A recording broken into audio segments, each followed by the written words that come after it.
This is the Roller Coaster Podcast, and I'm your host, Lucy Q. Life is a wild ride.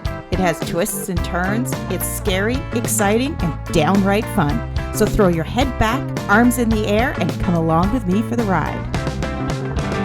Life is like a roller coaster, baby, baby. I wanna ride. Okay, before we get started, check out nectargrowth.com. nectargrowth.com. It's free to join, but not for long. Nectar is an extension of the roller coaster. It's where you can start your own journey of self-exploration and growth. In Nectar, you'll find different topics of interest, daily blogs, affirmations, journal prompts, and you can connect with some of the fantastic coaches that have been on the roller coaster. Soon, we'll be adding videos, meditations, live discussions, and events. Our signature course is a journey of self-improvement, and it's valued at $397. But once you join, it's available to you at no cost. So if you're feeling stuck, if you feel like you need to change and not sure where to start with Nectar Growth Network. Come join us. You know you're worth it. Now, let's get on with today's show. It's easy to look at how someone is showing up, seeing all of the things that they've manifested in their life and think, wow, they must have it all together. Or, they know their shit. Look how confident they are. But we're not seeing their behind the scenes. We're not seeing the self-doubt that they had to overcome, and we're not seeing where they struggled with self-belief. Launching the roller coaster and Nectar, I had to take a massive leap of faith. I had to believe that although I didn't know everything, I could figure it out. Joining me today is Tracy Lamourie, who has garnished worldwide recognition for elevating thought leaders and catapulting them into the spotlight. And we're going to chat about how to recognize your self-belief and your power to accomplish great things. Hi, Tracy. Hello, thank you so much. I'm thrilled to be here. This is great. It is so good to connect with another Canadian, not only another Canadian, but somebody else that was, well, I'm not in Ontario, but I'm kind of an Ontarian. So welcome. Welcome. And it's really nice. Yeah, exactly. Like I do podcasts all over the world. And it's like, oh, you're from Canada. I don't know if, I'm sure we have a lot of podcasts here, but like in the greater scheme of things, we don't have as much of an international presence. But, people like you doing this are helping us to build that presence and giving, it's so important to be giving each other advice and raising each other up and all that stuff. So thank you for what you're doing. Oh, my pleasure. And that's what we're all about here. And as I said in my introduction, I've had to really garnish that self-belief and tap into it for all the things that I've been doing recently. And it's not easy. I mean, people can look at me and they can think, you're all, as we say in the Maritimes, you're all that in a bag of chips. You got everything together. Yeah. Yeah, but I still I'm doing things and I'm thinking, I don't have a flipping clue what I'm doing here. I've got on my website, there's some, I don't know what the technical problem is, but some people are getting the landing page and some people are getting the GoDaddy page. And it's like, oh, well, this is where I am right now, but it's going to be okay. I'll figure it out. But for you, I mean, you're on a much bigger stage than I am. You're in that worldwide recognition. So what was your journey in self-belief to really accomplish what you've accomplished and be where you are? It all starts with that, like they say, that little step. And just, honestly, part of my superpower is just researching the possibilities in the world, the entire world, and really think that could be my stage. And the other part of my superpower is, not being afraid to put myself on those stages. And that's what I talk about to all my clients, and especially to the clients across industries and across borders that I call power women. So all of my women clients I call power women, because I feel like as women sometimes, which has been my experience, wasn't my initial thought, that we sometimes need a little bit of an extra boost, because a lot of, you hear that imposter syndrome thing a lot, or you hear, women will say, oh, I don't want to brag, or we're taught that showing our accomplishments is bragging, or isn't appropriate. So we hold ourselves back in a lot of those ways. So I like to, be all out there, and I teach my clients, to do that. That doesn't mean in personality they have to be outgoing or anything, but in terms of being proud of their accomplishments, speaking about their accomplishments, realizing they deserve a seat at every table, and they're just as, their authorities in whatever that they're doing, that kind of thing. So that's the self-belief, and you have to, it's easy to say, people hear it and they're like, yeah, I've heard it before, but I've lived it. I didn't learn that from watching people on the stage. I learned that from just keeping going and not letting anything hold me back, and then being shocked and surprised by the things that continue to happen. Because the more you do that and the more you push yourself, the more other people will see you, and opportunities will drop into your lap. It becomes magical sometimes. Were you all like, did you always have that level of self-belief, or was it something that you had to develop too? So I don't think I did internally, but people who knew me, like when I look back on high school, and I think that I definitely wasn't the person I am today in terms of confidence in that. But I think externally I still appeared that way, because people that knew me from high school, they're like, what, you? And I'm like, oh, you have no idea, but when I look at pictures of that girl, I'm like, man, she had no idea. Like, she definitely didn't know what she could do. And she also thought, oh, she's fat and ugly and whatever. And I'm like, she looked all right. When you look back, it's true. Like, I'm like, It seeing different is. eyes. And it's, I look back to who I was in high school, and people thought I was confident, and they thought I had all of those things, but I was terrified. And I actually had very, very few people that I actually thought were friends. I knew a lot of people because, you stick me in any room, I'm going to talk to somebody. So, But in that's terms not of a problem. But so a lot of people probably thought you were their friend, and you were. But I mean, in terms of yeah, but in it's terms of who just, you would trust and who you would like. yeah. Yeah. If I didn't have a boyfriend, then there was no way in hell I would have picked up the phone and called somebody from school and said, hey, you want to hang out? Like, there's no chance. And the biggest sort of aha moment I had was for almost 5 years ago. I actually inadvertently ended up planning our 25th high school reunion. It was an absolute fluke how I ended up doing it. Somebody posted a picture, they'd done renovations in the school, and they'd be like, oh, wouldn't that be cool if we could all get together? I'm like, well, why Why don't not? we? And I started this Facebook group, and we picked a date, and it was probably one of the best reunions. People heard about it, and they're saying how good. And all it was because there is none of that facade that we carry. It was just, we got together in a bar and we all had a laugh. Yeah. And I can't even remember how many people were there. But I was taken aback when people shared their perception of me back then. Hmm. And it was that, it's like, you thought I was all that confident, and of course you're the one that's going to plan the reunion. I'm like, And meanwhile, you're like, I can't nearly believe I just shit went. my pants hitting the send button saying, well, I could organize a reunion, because it just felt so far out of who I was. It was that imposter syndrome. Who are you to be doing this? Yeah, what are they going to think of me, or what am I going? Yeah, but exactly, and it's the same thing when I meet entrepreneurs across industries, or even coaches who coach other people and stuff.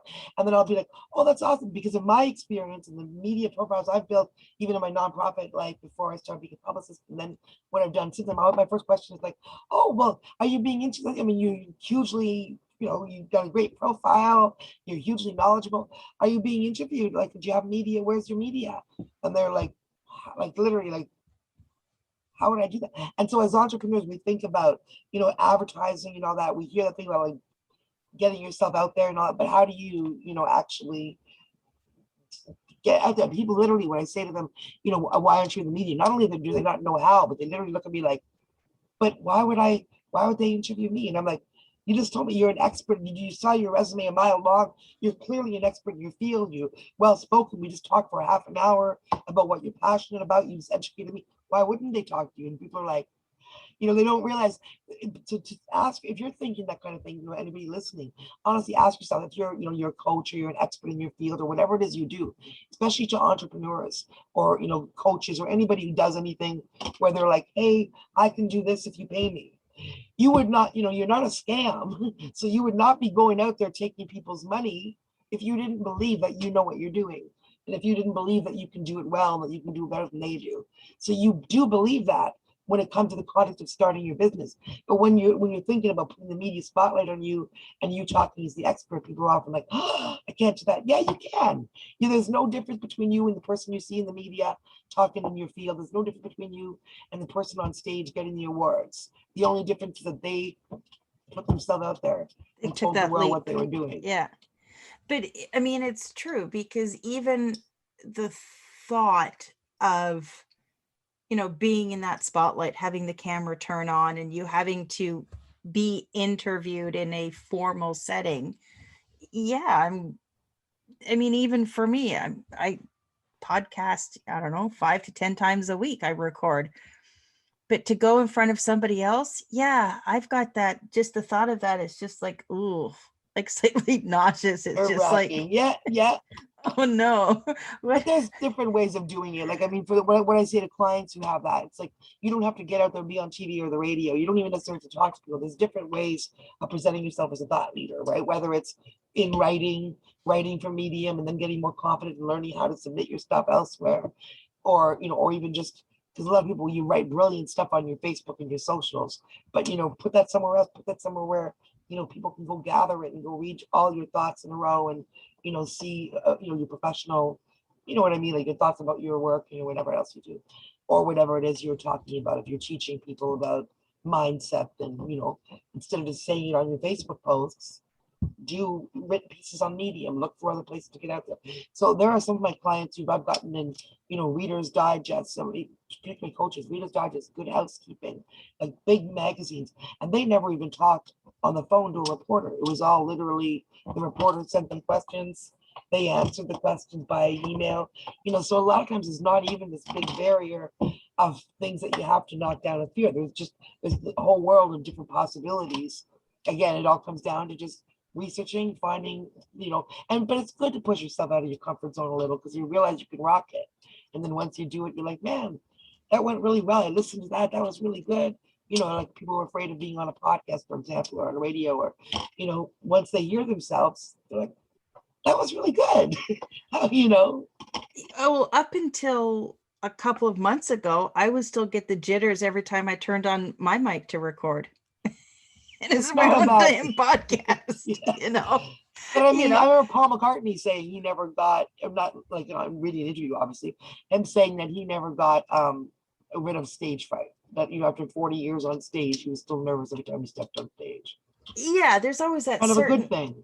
Yeah, it's but it changes from being scared shitless to, wanting to produce excellence and being your best, so I think the nerves kind of changes a little bit, because you're, the more you do it, the more, like, yeah, I you don't get comfortable, like, but sure. you get comfortable, but then you're like, well, I know I can deliver this. Well, now I have to do better, or I have to, Yeah, exactly. And it's not about being the best or perfectionism or anything like that. It's just But about, you want to put out something good and have good information out there that people will listen to. You want people to enjoy what you're doing. So you want to, hit all the buttons, make sure the audio is good, make sure that, right. So. But I mean, ultimately, when it comes to self-belief, you also have to accept that we're perfectly imperfect. That's a huge part of it. Absolutely. You can't be a perfectionist and be super confident, I don't think. I mean, maybe I'm wrong. I'm not a psychologist, but I would feel like that whole, like, like that panic to be perfection, it's almost like you're afraid to just, no, you can, I preach being genuine and be natural. At the same time, I'm a publicist and I'm all about messaging and all that. So it's like, people are like, well, shouldn't I be? No, it's not about creating a persona that will always be seen through and that will always be, I believe. I believe it's about being who you are and sharing who you are. And people like to work with people who they like and who they resonate with. And it's okay if you don't resonate with everybody. Not everybody's going to like you. So don't try to create this persona of what people will expect when they go to a publicist, or what people will expect when they go to, a life coach. Obviously, you're doing the things they expect professionally, but don't try to, like, I had an example. Somebody was approaching me about how he wanted to do messaging. First time he ever had a publicist. And he's like, on the one hand, I don't know how to promote myself. I don't know what to do, because on the one hand, I'm this marketing guy who helps people who come to him and come to him, help them with their marketing or whatever. And that was his day job. And like all these other sides, I have a spiritual side, and I'm writing this book about, the spiritual aspect, and I don't want to confuse people. And I was like, well, you're not, that's two parts. You depend what you're talking about, where you are, and what the stage is, which one you're talking about. But they're both parts of your background. Like if you get up on a stage as a spiritual guy and you're talking about, spiritual coaching or whatever you do, then you get up there and, you say, hey, this is what I am, this is what I believe. And, it's going to come up in my day job. Yeah, in my day job, I'm a marketing guy and I help. That doesn't take away from the rest of it. So he was so what I had basically coached him to, or I was saying to him, stop yourself and see what you're doing there. Is you're trying to figure out what is a persona that people will expect on the stage for this guy and this guy. So that that's not being genuine. And he's like, what do you mean? I'm like, well, right there, you're trying to think of what persona won't confuse people. You're confusing yourself. Just go up there, be who you are genuinely, and you are both of those people. Obviously on one stage, you're not talking about both. It's not what I mean, but like, you're not trying to create a fake image. This is Bob, and this is what he does. And it is, for people that have sort of, been more traditional in the way they do things and in their career choices, and that when you sort of transition to something that's, it's more spiritual, like the example you were sharing, there is a certain level of uncertainty because you're realizing you're somebody completely different than who you've been, even though that person's been there all along. So it's really, the person that you were wasn't exactly authentic, and it's becoming that. I see what you're saying. And now you're becoming that authentic self, but there's discomfort in that because everyone around you is around you because of who you were.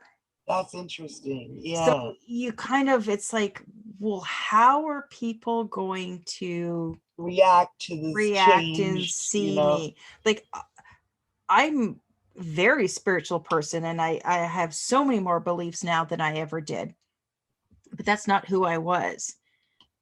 So the more I share that side of me, it's like, are people going to start to think I'm just Cracker Jacks now? Like I've gone off my rocker and, what's she talking about? So you kind of really have to muster up the courage and just believe that you will find your circle. And I paused there for a second because the image that popped into my brain, and I don't know if it was because we were talking about high school, but it's like walking into the high school cafeteria with your tray or your lunch bag and looking around and going, where am I going to sit? Where am I going to fit in? And, that's a struggle when you're tapping into your authentic self. It's a struggle to adjust to that. It's not just, oh, this is who I am, I'm all good. No. Yeah, that's true. No, I guess that makes sense. And I wasn't thinking of it as the other thing being a spiritual thing. I was thinking it more like if my example could have been like, but you're making a good point, because in your point, like when you're shedding different light on it, that he's talking about bringing something new and wondering how it's going to, like, people are going to respond to that, what they already, I could see that. But I mean, I was thinking of it more like, you know, if he had, for example, so maybe I should have responded to it differently, thinking about it. But I was thinking of it more like, say it wasn't a spiritual thing. Say one of the things he did was the marketing thing, and the other thing he did was like rescue dogs, and he was writing a book about rescuing dogs or something, right? But he was afraid that these two, that he had to create like one persona for to get up on the marketing stage and talk about that, and that would be his tone, and that the rescuing dogs thing was going to be so different than that, that it wasn't going to be like people were going to be like, well, who's this guy? And I was like, no, because we all have different facets. Like I first wrote my first press release, you know, to help free an innocent man from death row in 1998. So I had to write a press release as a young activist. I was in sales and marketing, never was going to do anything. Most people don't know anything about that. That's how I learned to write a press release until recently. Now, when you Google my name, because I've been doing a lot of podcasts with my own brand building, and the first thing a lot of people say is, how'd you get into this crazy VIP, you know, crazy world? And I'm like, you want to know? Let me tell you a little story about human rights, because it actually didn't start with me looking for the best, most powerful, most fun job I could get. It's kind of crazy that this happened, which is another lesson about how the world will open up to you when you're not expecting it and you're taking steps. You know what I mean? Like I can't even explain my trajectory to you. Yeah, well, for you, I mean, tell your story. How, like, share with us what you did. Yeah, so just briefly, I'll tell that because it's a hard one, but a long one. I mean, but so basically, my husband and myself, Dave Parkinson, we were 28-year-old activists and just doing, you know, I mean, in our job, we were in sales, had a couple of entry-level jobs to make the money and pay the mortgage. But you know, we had a radio show a while before that, and just on college radio, and that one, when that wasn't happening anymore, it was the early days of the internet. We started to make a website, just gathering details about things we cared about. The death penalty wasn't even on our radar. Other than, you know, we were interested in, you know, anti-racism issues and other things like that. And just somehow, you know, you fell down the rabbit hole of the internet, and somehow we found this little mention, little corner of something somewhere, not a big case, barely anyone knew about it, of Jimmy Dennis. He was saying he was factually innocent on death row in Pennsylvania. And it, you know, looking back, it's like, what struck us to not to, because you couldn't send an email, you had to write a letter. My husband and I actually wrote a letter. How innocent can this guy be? But we wrote a letter, you know, I guess because we had the radio show, so we were sort of in information gathering mode still. But then he wrote back, you know, with this 28-page letter, tightly spaced, all this legal documentation. So what do you do when you get that? Eesh, Would you but- just say, well, oh, you great, that either, was a fun, yeah, you either have to go, that's interesting, and then move on. But obviously, I felt like it we pulled couldn't something. because It pulled, and it pulled something in you. and we were, and also we wrote that letter. We were strangers. We wrote a letter to this person, and that caused him to have enough hope that maybe he wouldn't get killed because someone would help him. That he wrote 28 pages of tightly spaced. You know what I mean? So when we get that, was that just a lark? Was that just a fun read? Then we were really assholes. You know what I mean? So we couldn't. We thought, which is what the heck do we do now? We weren't lawyers. We weren't publicists. We had no idea how to do anything like that. My husband learned how to make a website because you could do it on Netscape. You know, we didn't even ask permission. Hey, we made your website. Oh, what now? And we had to print it all up and send it to him, and you know, and then I was like, well, I literally went to the Alta Vista, which was the precursor of Google and all that, and searched a press release because I've always been a writer. I know how to write, so I remember literally searching, okay, for immediate release, date, 4 or 5 paragraphs, and then it was before Twitter, it was before Facebook, which I hadn't even thought about till recently. Someone said you did all that before all that, but we had the interwebs, so we could go and search, you know, info at whatever newspaper.com, and we sent it around the world. And sure enough, here we got a little thing here, we got a little thing here, and ultimately ended up starting a 20-year campaign, international campaign. We were literally 19 years unpaid. Like it was just a, you know, not, we weren't looking to be paid. It was literally something we just did. We, you know, we became family. He was a good story. He was freed in 2017. Sad story after they stole 25 years of his life, but he was ultimately freed in 2017. If you Google his name now, Jimmy Dennis, I can say as a publicist now, available on all streaming platforms because he's a musician, an R&B artist who's been getting attention, some nice industry attention that I can't even talk about yet. So it's actually crazy, like Hollywood exciting. But Wow. that's a neat story. But that's so it ended up. But before he got out, so we had gotten all kinds of media attention for that and learned how to, you know, do. But it was about, you know, it was years before I thought about, like, we got CNN, MSNBC, Court TV, all this stuff with us as young actors on under fire, talking to these lawyers and everything else. And it was years before I thought, wait a minute, I've learned a bunch of skills about how to deal with media, how to get media, how to all of that stuff. And that is a mystery to most people. I wrote my first press release for Jimmy at 28. It wasn't until 41, 10 years ago, that I thought, wait a minute. And then I decided to start freelancing. I guess it's a publicist. And I started, reaching out, trying to get some clients. One of my first clients was Angela Sadler Williamson, Rosa Parks' cousin, like the legendary Rosa Parks. So then I'm like, oh my God, I'm in the game. It's for real. And then from there, I just, because I don't, if you give me a little, I'll keep going. If I have a step, I'll keep going. So from there, literally it's been 10 years.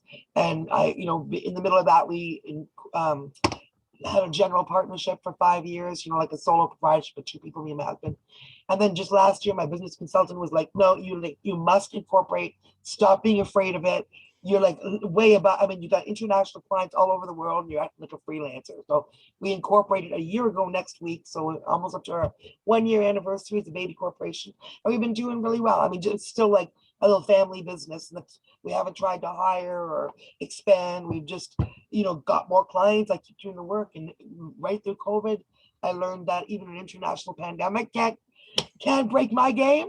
But I was lucky because I had the whole world, right? Like anybody in the English speaking world, across industries, across borders, are potential clients. I'm not like a small business on the street devastated because I can't serve my local customers, right? So Yeah. I'm lucky. And you touched on something important there, and that's self-belief and baby steps. Because, you do, speaking from my own experience, you do kind of have to dip your toe in it a little bit and get comfortable with it, because it can be scary. It can be challenging. But as you said, when you got that first positive result, that gave you that little bit of confidence that I can keep moving. And I think that's what happens when we take those baby steps, is that you're rewarded with, a little mini achievement. Mhm. And then from there, you can go further, and then you gain something else. And it builds. It's not something that we're born with, and it's not something that happens overnight. No, exactly.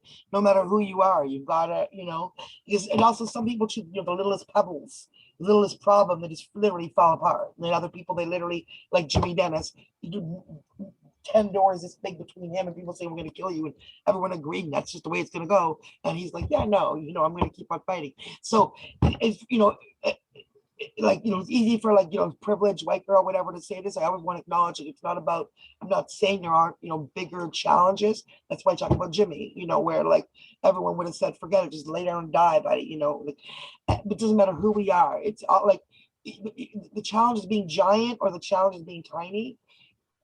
It's sometimes it's not the challenge that's in front of you, but it's the person that's behind it, because it's the people able to knock down things and achieve things, like walk again when doctors told them they never would, or get off a death row, or crazy things that humans shouldn't be able to achieve, right? But yet they do it because they believe they could, and they kept going. Never give up, like Jimmy says. And other people are like, oh, woe is me, that rock again, that little stone, so whether it's a giant thing or a big thing, this is the biggest barrier. It's really true, that mindset thing. Yeah. And what can be a challenge for one person can be a virtually non-issue for somebody else.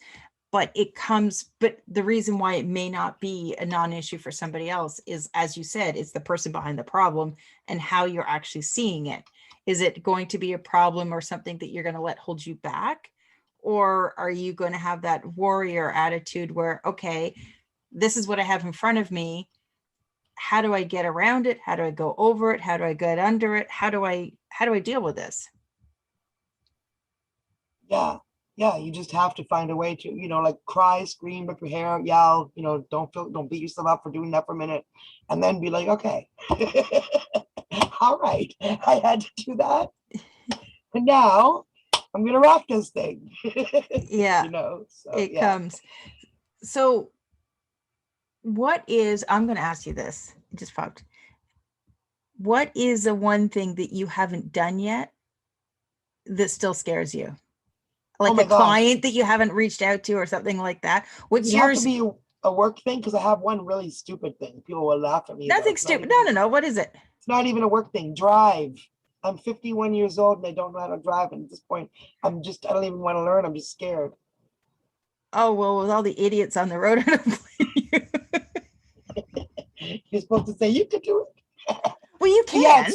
no, but it's true. That's part of it too. I'm like, I feel like when you're young, you have all that kind of confidence. Hey, I'm gonna get out there. Now I'm like, I have seen a lot of accidents. I've heard of a lot of like. I mean, I used to die in the Uber too. But Yeah, I yeah, don't know. it's true. If you get into a car, you can be in a car accident. So there you go. You just talked yourself out of it. If you get in a car, you can be in an accident, so you may as well drive And it. I do get in cars, so I may as well. Yeah. So what am I just not? I'm afraid I'm not competent. Do you That can't drive? be true. Can you drive a go-kart? I don't know that would be a great example. I think I feel like the last time I drove a go-kart, people were like, "I'm glad she's not driving." Oh, I'm like, I don't know if I was navigating, I had a broken one, or but that might be my weakness. We talked about my superpower at the beginning. Maybe the driving is my weakness. we all have them. We all have them. Is there an ultimate customer, an ultimate client you want to go after that you're still a little bit, oh, I don't know if I can ask them. No, you know what's funny? No, not and there's no particular person, but it's actually funny that you asked that because if it wasn't for yesterday, I would have said, "Oh no, no, I nobody even gives me a tinge of worry, like whether it's entertainment, those are all I don't care. Celebrities don't make me nervous, you know what I mean?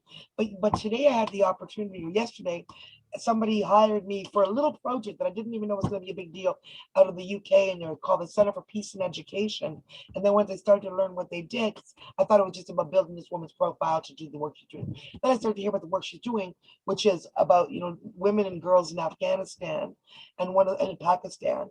And one of the partners she's working with is, I mean, this is the kind of stuff that impresses me. Forget, I don't, any I'm not, look at me, like any celebrity wouldn't even impress me. But one of the women she's working with, I didn't know her name before, but I'm, like I've seen her on TV. She's she was going to run for president in Afghanistan in 2014. She's a female MP in Afghanistan. She's been fighting, like she had survived 2 assassination attempts by the Taliban, one in 2010, one just 6-7 months ago in 2020, and she's still there. She's still fighting. She's like was going to run for president in 2014 because they were afraid of her. They changed the law to cut off the date that you had. Anyway, so they did something where she ended up not being 40. She was like 39, so she couldn't run for president the last time they had her. And now America's, and America, meaning us too, Canada, we've all left. And now it's right back to where it was 30 years ago, which I remember reading about you before 911, before all that stuff. I remember reading an article about what was going on with the women there and thinking, oh my God, like there must be something we can do. And so to find that, 30 years later, it's literally exactly the same, with more threats coming because another it's like crazy. And there's this woman, she's still there right in the thick of it, staying there. And this British woman who can't wait till they remove the COVID restrictions so she can get on a plane and fly right to the middle of Afghanistan. And I'm like, and today I had the opportunity of setting up a call and I'm going to be talking to this woman. And I was like, okay, that's somebody, and they've already hired me, but I was like, that's somebody who makes me go, whoa, like, am I ready for this? But I know I am because that's the kind of passion I have. And that's why I do this stuff as justice work, right?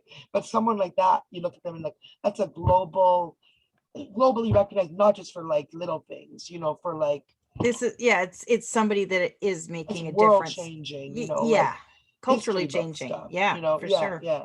For So sure. that kind of thing, I wouldn't have approached her. Like if I hadn't already been hired by the partner that told, oh, we're working this project with her, and if I'd seen her, I would never have thought, oh, she should to approach her. If we got in a conversation at a party or something, I probably wouldn't have been scared because nobody on that level, once I'm face to face with people, we're having a conversation, everything's natural. It's not like a pitch. I wouldn't be scared to talk to them. But yeah, I would never be like, hi, I'm Tracy, I'm a publicist. Should I work?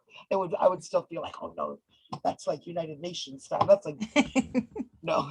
Why would she want the crazy red-haired girl in Toronto? But it always amazes me, fake red hair, that is. But it always, you can't see the bright, and it's kind of fading right now, but it's supposed to be like this kind of red. I'm a redhead wannabe. But yeah, so that kind of thing, but don't be afraid of stuff. Even I tell myself, of course, this wouldn't be happening if you weren't ready for it. So tell yourself that kind of thing. No, what is really the big deal? You're going to have a conversation with somebody, a person, and you're going to talk about what you do, and they're going to talk about what you do, and then you're going to see if there's stuff you can do together.